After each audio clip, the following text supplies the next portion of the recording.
waxaa weli taagan su'aal aan laga jawaabin oo ku saabsan sida muwaadin turki diyaarad qaas ah looga qaaday Kenya bishii May isagoo aan wadan baasaboorkiisa.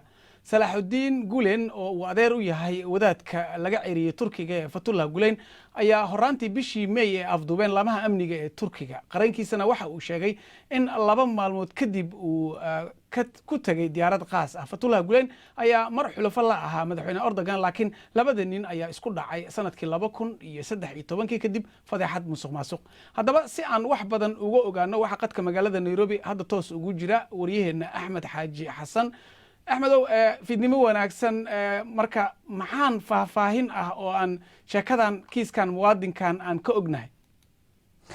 Cusmaanow, ilaa hadda warbaahinta gudaha Kenya siyaabo kala duwan iyo qaabab kala duwan ayay uga hadlayaan.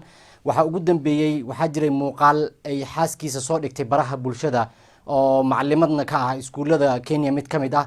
Waxay ku sheegtay in bishii May bilowgeedii ay ugu dambeysay saygeeda, asagana wuxuuba Kenya imaaday bishii December ee sanadkii la soo dhaafay. Inkastoo aan si cad loo ogeyn weli wadanka uu ka yimid, laakiin Nairobi wuxuu u imaaday sida la leeyahay cadaadis dhanka qoyska uga imaaday, wuxuuna guri ka gatay magaalada Nairobi oo uu ka dhisanayay sida wararka ay sheegayaan. Markii la waayay 2 maalmood kadib sida qareenkiisa Jonathan Arwa uu sheegayo, waxaa loo dhoofiyay oo diyaarad qaas ay u qaaday dalka Turkiga. Waxa uu ku eedeynayaa in dawladda Kenya ay ogeyd arrintan qorshe la sii degay ama la sii diyaariyay uu ahaa. Dawladda Kenya weli war cad kama aysan soo saarin arrintan sida ay u dhacday, laakiin qoyska waxay leeyihiin ayagoo qareenkooda u maraya in ay dalbanayaan xog iyo faahfaahin dheeraad ah oo ku saabsan arrintan oo ay ku tilmaamay inay tahay afduub. waan gartay Axmed, maxaa loo sababaynayaa ama loo bartilmaameedsaday Salaaxudiin haddii aad noo dulmarto Axmedow? Salaaxudiin Gulen waxa uu qaraabo dhow la yahay Fethullah Gulen oo lagu eedeeyay inuu abaabulay afgembigii dhicisoobay ee Turkiga sanadkii 2016.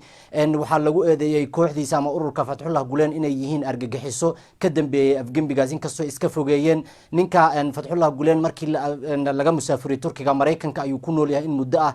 taageerayaal badan uu gudaha Turkiga iyo caalamka iyo daafiisaba ku leeyahay. dad badan ayaa aaminsan inuu hogaamiye ruuxi ah yahay. marka arrimahaas ayaa loo sababaynayaa in afduubkiisa ay ka dambeyso. qaar ka mid ah xubnaha qoyskana horey ayaa loogu eedeeyay in afgembiga ay qayb ka ahaayeen. aad baad u mahadsantahay wariyaheena Axmed Xaaji Xasan oo toos Nairobi u fadhiyay.